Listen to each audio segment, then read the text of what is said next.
Este es un congreso que está planteando, como en otros años, el análisis del poder constituyente, pero en este caso no ya desde una perspectiva más teórica, sino de una perspectiva precisamente propositiva, ¿no? De qué podría hacer un poder constituyente si se activara en España y, por lo tanto, qué respuestas pueden existir desde el constitucionalismo para resolver algunos de los problemas por los cuales se podría plantear el que hay necesidad de realizar un proceso constituyente. Y a mí, como digo, me han encargado de hablar del tema de mecanismos de participación democrática. Como seguramente vosotros conocéis, vuestra gran mayoría, lo primero que tendríamos que recordar es de dónde partimos, ¿no? De dónde partimos, que algo ya ha dicho el profesor Antonio de Cabo esta mañana, pero el punto de partida es qué dice nuestra Constitución o qué prevé nuestra Constitución sobre participación democrática de los ciudadanos. Y nuestra Constitución pues, es bastante, digamos, precaria en ese sentido y, de alguna manera, eso es lo que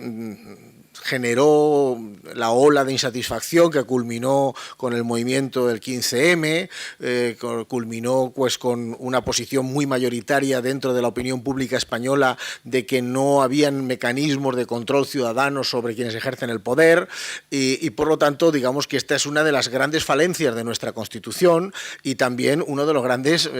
digamos, anhelos de cambio dentro de la sociedad española, que podrá hacerse a través de un procedimiento constituyente o, en su caso, a través de una reforma constitucional, pero indudablemente uno de los puntos de agenda, aunque los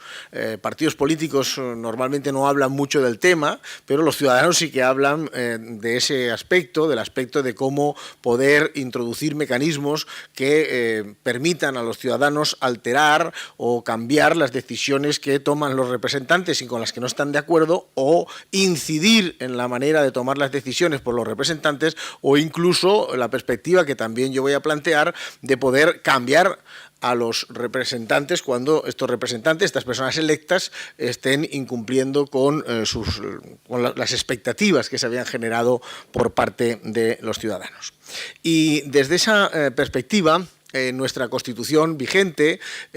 fue realizada en un marco de transición, en un marco en donde, desde mi punto de vista, no solamente creo que sea mi punto de vista, sino también lo que de alguna manera reflejan los propios debates constituyentes, existía un cierto miedo a la democracia. Existía un cierto miedo a la democracia y, curiosamente, desde no los sectores, digamos, del franquismo, sino de los sectores de la izquierda de la Asamblea Constituyente. De hecho,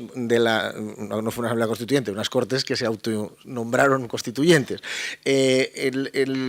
En ese momento histórico, curiosamente, para los que sois más jóvenes, y seguramente esto no lo conocéis, los que plantearon mecanismos de participación democrática directa fue Alianza Popular, o sea, el partido más a la derecha en aquel momento de constituyente. ¿Por qué? Porque tanto la derecha como la izquierda yo creo que partían de la base de que el franquismo durante 40 años había eliminado, digamos, la conciencia democrática de la gente, que había instalado una serie de miedos hacia determinadas fuerzas políticas,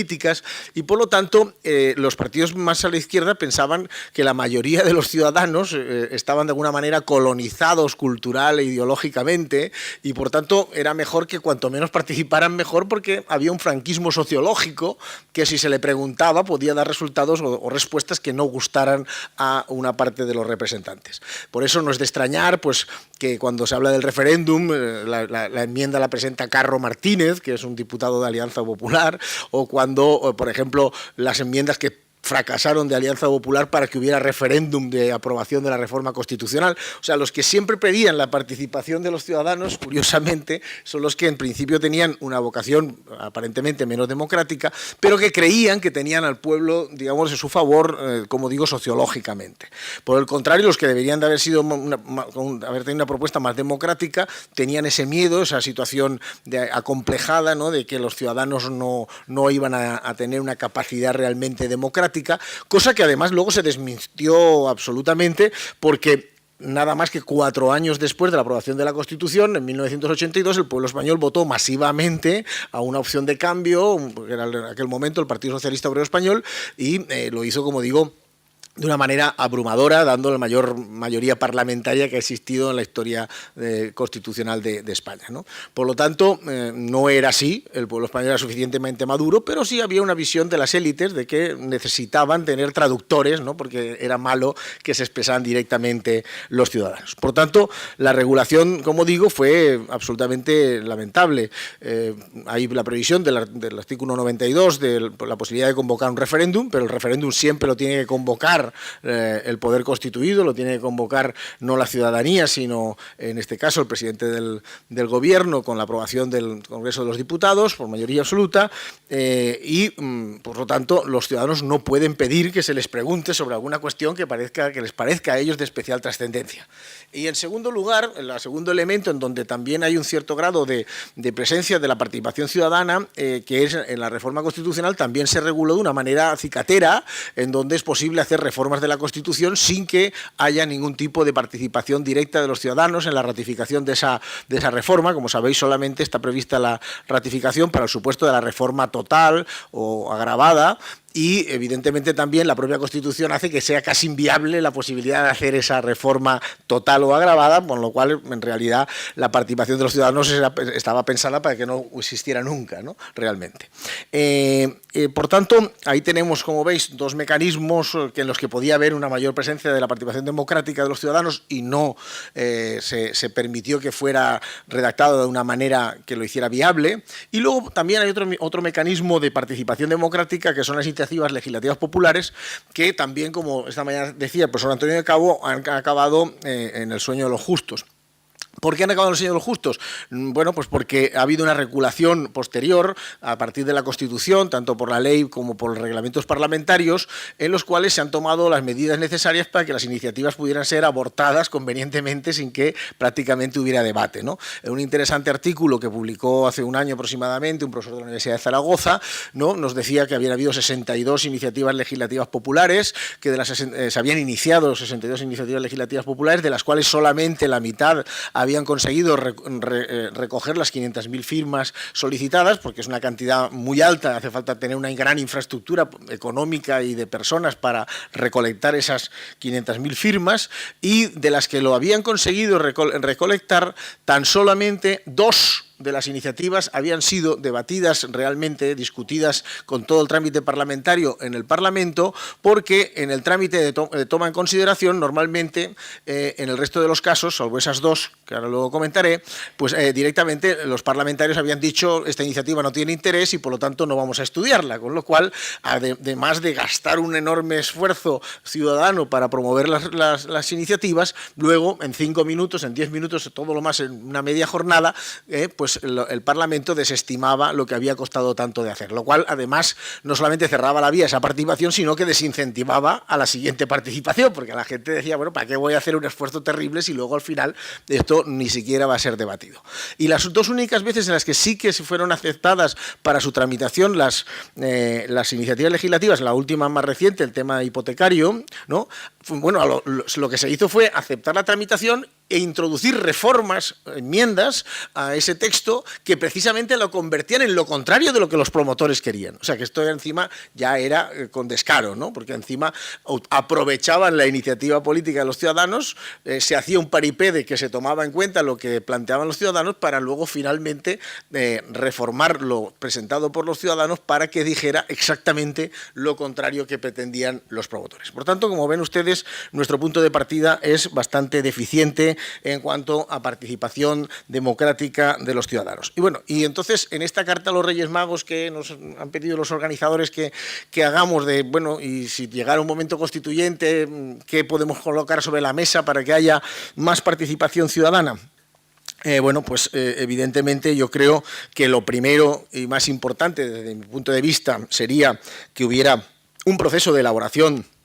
de la Constitución lo más democrático posible, con la mayor participación posible de la gente, que no fuera un proceso cerrado, en donde hubiera una asamblea constituyente que estuviera encerrada en sí misma y que, como ocurrió en el 78, unas élites dirigentes se reunieran en restaurantes de lujo para tomar las decisiones de lo que se iba a hacer con el texto constitucional, sino que fuera un diálogo abierto a la sociedad, con la participación de la sociedad, y por supuesto también un procedimiento que incluya una ratificación del texto constitucional a través través de un mecanismo de participación directa en los que los ciudadanos digan sí o no a ese texto constitucional, sí o no a ese texto constitucional resuelve los problemas fundamentales que yo entiendo que tiene la sociedad, y por lo tanto que no haya una suposición de que efectivamente los ciudadanos están de acuerdo, sino que haya una expresión clara y diáfana de los ciudadanos dando, en su caso, la razón sobre lo realizado por la Asamblea Constituyente. Y unido a ello, creo que también es central y fundamental el que si la Constitución es producto de precisamente de la participación de los ciudadanos, pues evidentemente también por una cuestión de paralelismo de formas jurídicas, el mismo poder que da la Constitución es el mismo poder que tiene que modificarla, y por lo tanto la reforma de la Constitución tendría que ser siempre con la participación del refrendo de los ciudadanos, es decir, que no se pueda cambiar la Constitución, aunque sea una coma, aunque sea un párrafo de la Constitución, sin que los ciudadanos validen esa reforma, sin que los ciudadanos den su aceptación a esas reformas. Junto con ello, además, si los ciudadanos nos dotamos en un Estado democrático y constitucional de un texto constitucional para que sirva de freno o de límite al poder político, lo que no tiene sentido es que los ciudadanos no podamos cambiar la Constitución o no podamos pretender o proponer cambiar la Constitución cuando entendamos que la Constitución no está cumpliendo adecuadamente con su función. Por tanto, es importante que los ciudadanos tengan la posibilidad de promover reformas constitucionales recogiendo el número que se determinara de las firmas para proceder a un debate también sobre alteración de las propias reglas de funcionamiento del sistema. Porque, como digo, es un tanto absurdo que la iniciativa de reforma se encargue a los mismos que están encargados o que están sometidos a la Constitución y que están limitados por la Constitución. Por tanto, esto digamos que sería el punto de partida. Si eso ya se resuelve mal, pues ya empezamos a ir bastante mal, porque estamos cercenando la posibilidad de que hayan unas reformas sucesivas, en su caso, de adaptación de la Constitución, que se puedan realizar también desde una perspectiva más democrática y no tan elitista. En segundo lugar, yo creo que hay otra posibilidad de expandir el uso de los referendos como mecanismo de participación ciudadana. Es decir, en primer lugar, que los referendos también puedan ser solicitados por los ciudadanos, que no solamente estén en manos de quienes ejercen el poder, sino que los ciudadanos puedan decir: queremos que nos pregunten sobre estas cuestiones, o queremos preguntar a nuestros conciudadanos si les parece bien o mal determinada cuestión. Por lo tanto, que se puedan algunas cuestiones se puedan someter a referéndum por petición de los ciudadanos. En segundo lugar, en su caso, que determinadas decisiones estructuralmente importantes también puedan ser sometidas a referéndum, en este caso a lo mejor por el propio mandato de la Constitución, es decir, que la Constitución diga que cuando, por ejemplo, España va a suscribir un convenio internacional, un tratado internacional, en el cual pues haya un tema grave de dejación de soberanía, en el cual se incorpone a un sistema que altere sustancialmente su sistema económico, o por ejemplo que se incorpore un mecanismo de integración militar, que son cosas todas ellas creo de suficiente entidad, pues que obligatoriamente la Constitución dijera que en esos casos hay que hacer una consulta a los ciudadanos porque tienen una incidencia demasiado importante, no es una decisión cualquiera de gestión del Estado, sino que produce unos compromisos internacionales del Estado que luego son difíciles de desmontar. Es decir, que si los ciudadanos no querían que se hiciera esto y se hace, luego es muy difícil que la propia ciudadanía consiga revertir esas decisiones. Además, también en el mismo terreno de los referendos, yo creo que podrían también recogerse otras previsiones que existen además en nuestro contexto histórico y geográfico, ¿no? Por ejemplo, el referéndum abrogatorio, es decir, que cuando haya una norma que los ciudadanos entiendan que no es conveniente y los políticos se obstinen en no, digamos, cambiarla, pues que los ciudadanos puedan pedir a través de un mecanismo referendario la abrogación, la derogación de esa normativa que les parece contraproducente. Esto, por lo tanto, no es una cosa novedosa tampoco, existe en Italia y en otros países de nuestro contexto, como digo, geográfico y cultural, ¿no? También creo que hace falta el que los mecanismos de iniciativa legislativa popular se perfeccionen en el sentido de que la Constitución los garantice, porque en este momento, como estamos viendo, no están garantizados. Si de 62 iniciativas solamente han prosperado 2 y las 2 que han prosperado al final han dicho lo contrario de lo que querían los promotores, parece que no es muy garantista el mecanismo, ¿no? Por lo tanto, habría que tomar decisiones constitucionales, porque si no son constitucionales, luego resulta que el legislador, ya hemos visto que no lo hace, ¿no? Por lo tanto, que en el momento constituyente se tomaran medidas de garantía para evitar un uso fraudulento por los que ejercen el poder de las iniciativas legislativas de los ciudadanos. Por ejemplo, el que una iniciativa legislativa de los ciudadanos, una iniciativa legislativa popular, pues necesariamente tenga que ser debatida en la totalidad del procedimiento, es decir, que los legisladores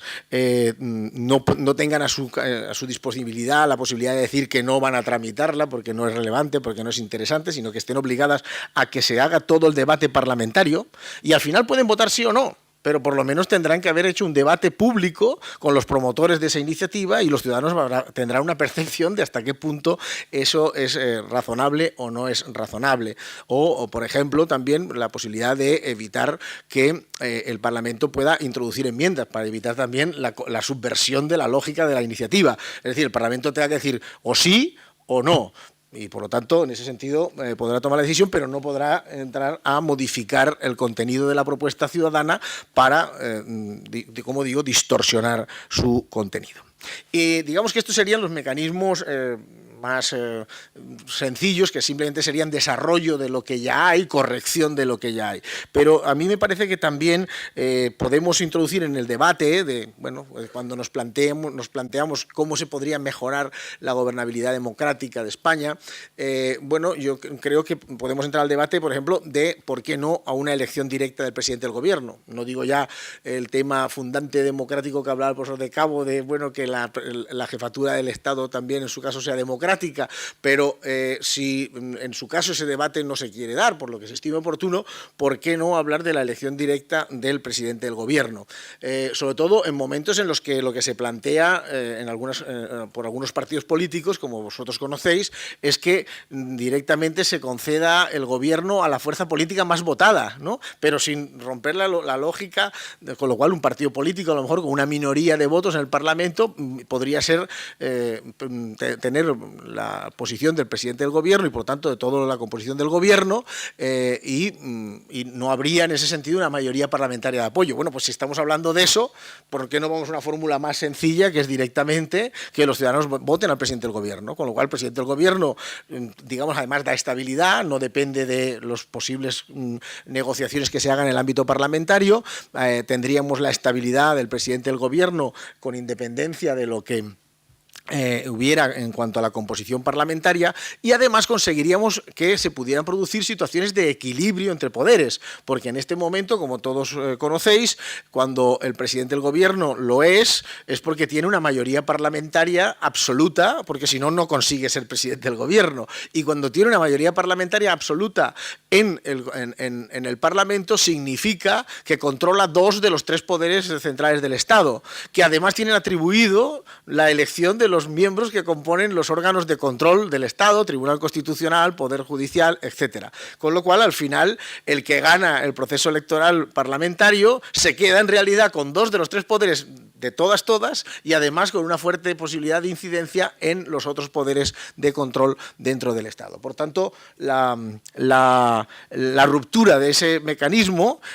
podría permitir que existiera un funcionamiento autónomo del gobierno y que hubiera unas mayorías parlamentarias que pudieran ir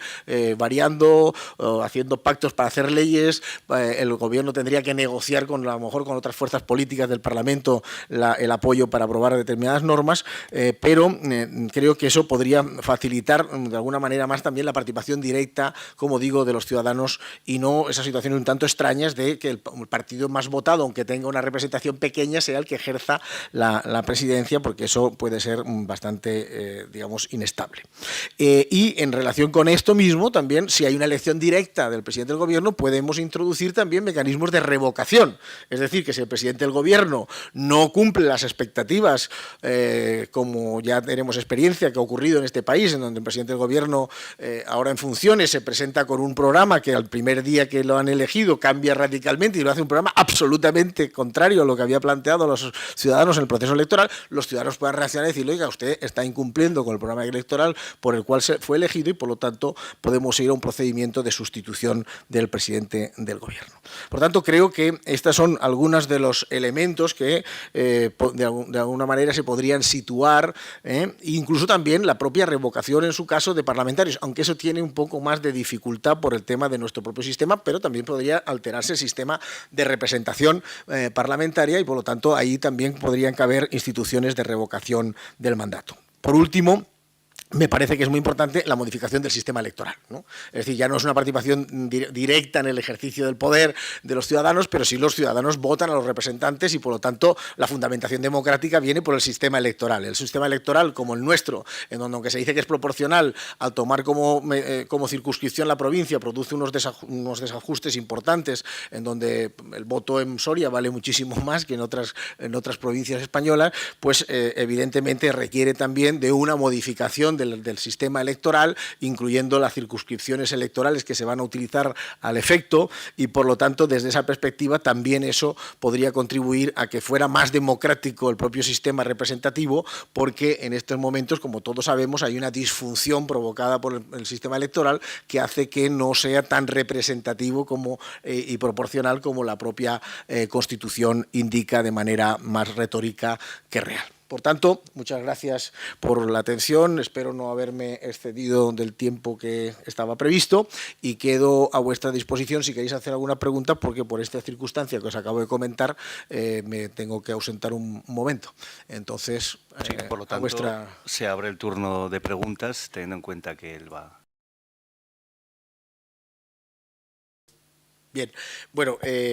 respecto a lo primero, efectivamente, cuando no hay una previsión, y no la hay normalmente, salvo en algunas constituciones más recientes en América Latina, que sí que prevén expresamente el mecanismo para poder activar una asamblea constituyente, pero es un caso minoritario, ¿no? En el resto de los ordenamientos, normalmente las asambleas constituyentes no están reguladas de cómo se pueden activar, y por lo tanto, lo que hay que buscar son fórmulas alternativas que permitan, bueno, que se inicie el procedimiento. Lo más habitual es el utilizar el referéndum, la consulta directa a la soberanía nacional. Si la soberanía nacional se le pregunta, oiga, ¿quiere usted que se active una asamblea constituyente? Y dice que sí, pues obviamente luego la Constitución, como pasa en nuestra Constitución, en el artículo 92, puede decir que el referéndum no es vinculante, sino que es meramente consultivo, pero bueno, políticamente es, en fin, muy insostenible la situación de un ejecutivo que hiciera eso, ¿no? Por lo tanto, creo que la vía que se puede utilizar precisamente es la del referéndum. Pero claro, tienes un problema añadido, y es que normalmente quienes están en el gobierno y a lo mejor no tienen interés en que se cambie el sistema político por el cual han llegado al gobierno y tengan miedo de la apertura a un proceso constituyente, en tanto que esos procesos se sabe cómo entras pero no cómo sales, y por lo tanto genera un cierto grado de incertidumbre política, ¿no? Bueno, pues ellos intenten evitarlo y no vayan a convocar nunca el referéndum. Claro, en lugares donde no hay la posibilidad de que los ciudadanos puedan preguntar también a sus conciudadanos o proponer un referéndum, es mucho más complicado. Tiene que haber primero que llegue al gobierno una fuerza política que se comprometa a convocar el referéndum. Si no, no hay forma posible de romper ese nudo gordiano de cómo para convocar una asamblea constituyente. Y respecto a lo segundo, yo lo que haría sería decirte que no hace falta entrar en la mayor. Tú decías, es que no se puede estar discutiendo o debatiendo directamente por los ciudadanos sobre muchas cosas. Pues sí se puede. Nosotros tenemos en nuestro contexto histórico el ejemplo, por ejemplo, de Suiza o el ejemplo de Italia, en donde tú todos los años tienes una fecha concreta en la cual puedes, hasta una fecha límite, puedes presentar tantas propuestas como consigas las firmas necesarias para plantear algo a los ciudadanos, y luego un día concreto se convoca a todos los ciudadanos para que voten sobre 30, 20, 25, 2 los referendos que la gente haya planteado. Pero en ese día pues vas a tener más o menos trabajo votando según lo que la ciudadanía se haya movilizado, pero vas a tener un mecanismo estable por el cual todos los años vas a poder participar directamente. Si lo están haciendo en Suiza o lo están haciendo en Italia, no sé por qué no se puede hacer también pues en América Latina o en España. Por lo tanto, negaría la premisa que tú decías de que es muy difícil, no, ya está hecho, funciona y en todos los años pues tenemos noticia por los medios de tal referéndum donde se ha aprobado tal cosa y se han rechazado otras cosas, ¿no? Entonces los ciudadanos perfectamente pueden participar sobre muchas cosas de una manera organizada, que no sea caótica, que no hagan todos los días un referendo, sino que se concentre de alguna manera en una fecha concreta el día en el que anualmente se va a pedir la opinión a la gente sobre cosas centrales de la agenda política. Claro, es que desde mi punto de vista el poder de reforma no es más que otra vez el poder constituyente que vuelve a actuar. Lo que ocurre que es verdad que está modulado, ¿por qué? Porque en el poder constituyente, digamos,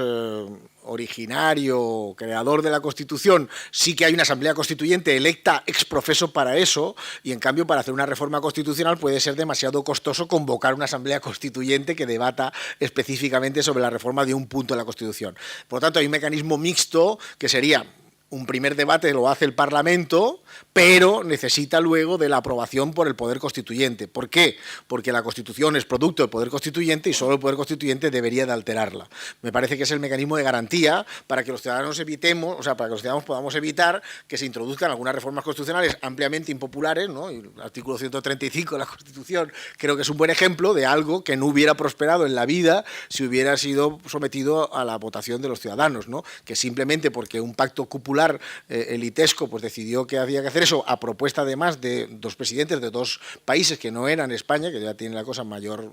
gravedad, ¿no?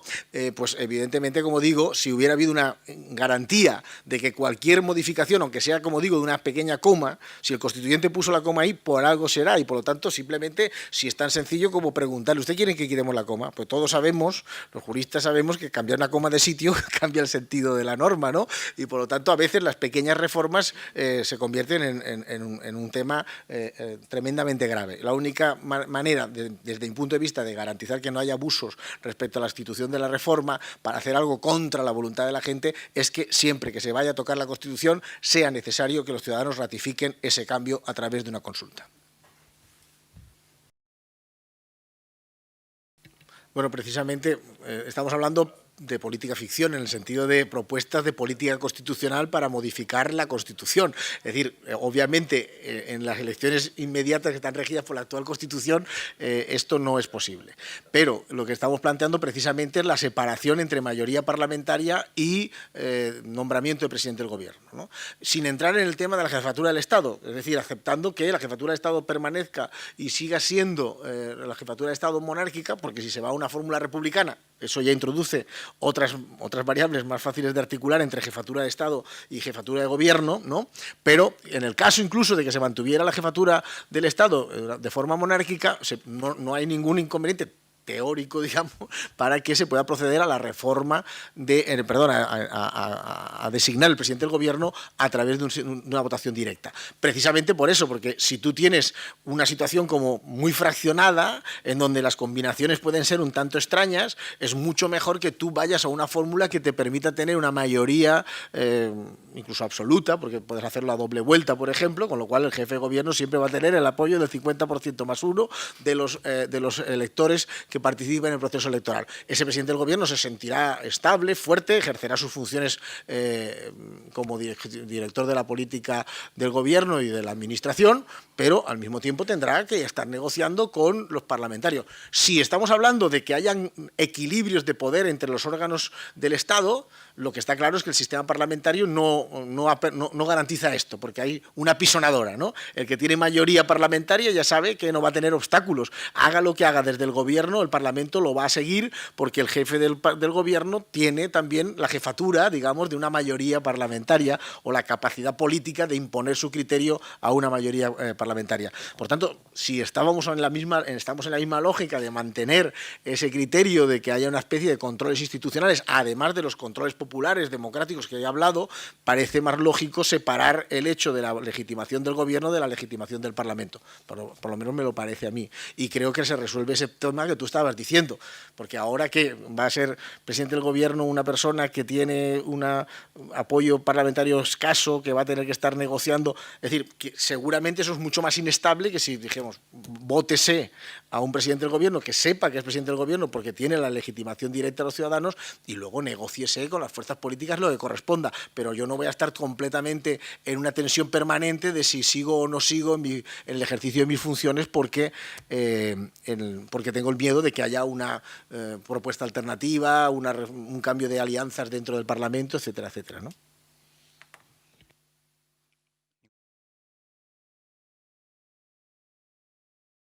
Los cuales se podría plantear el que hay necesidad de realizar un proceso constituyente. Y a mí, como digo, me han encargado de hablar del tema de mecanismos de participación democrática. Como seguramente vosotros conocéis, vuestra gran mayoría, lo primero que tendríamos que recordar es de dónde partimos, ¿no? De dónde partimos, que algo ya ha dicho el profesor Antonio de Cabo esta mañana, pero el punto de partida es qué dice nuestra Constitución o qué prevé nuestra Constitución sobre participación democrática de los ciudadanos. Y nuestra Constitución pues, es bastante, digamos, precaria en ese sentido y, de alguna manera, eso es lo que generó la ola de insatisfacción que culminó con el movimiento del 15M,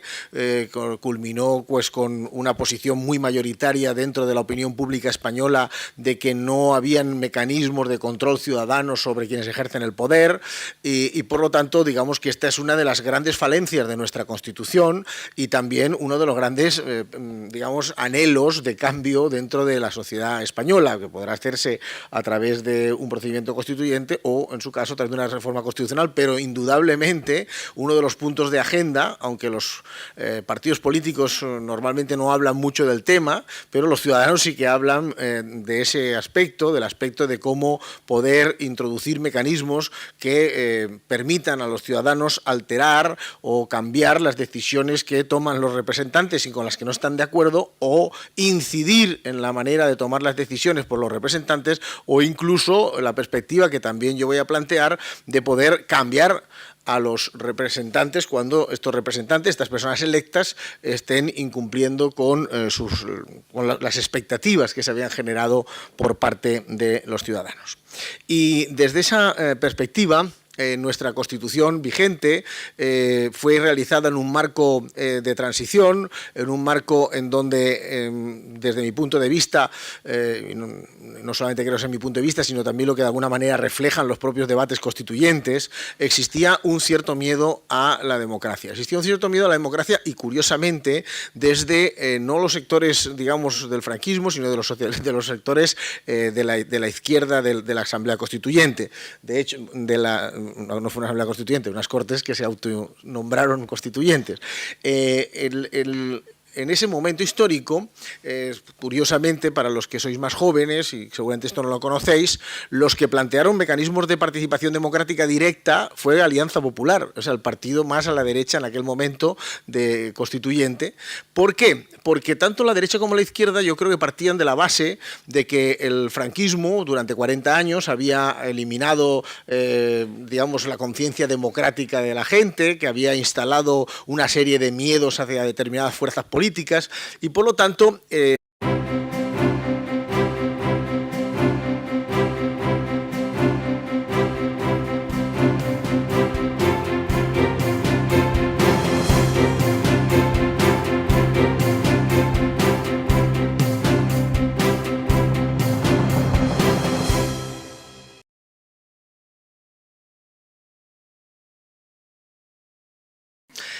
este es un congreso que está planteando, como en otros años, el análisis del poder constituyente, pero en este caso no ya desde una perspectiva más teórica, sino de una perspectiva precisamente propositiva, ¿no? De qué podría hacer un poder constituyente si se activara en España y, por lo tanto, qué respuestas pueden existir desde el constitucionalismo para resolver algunos de los problemas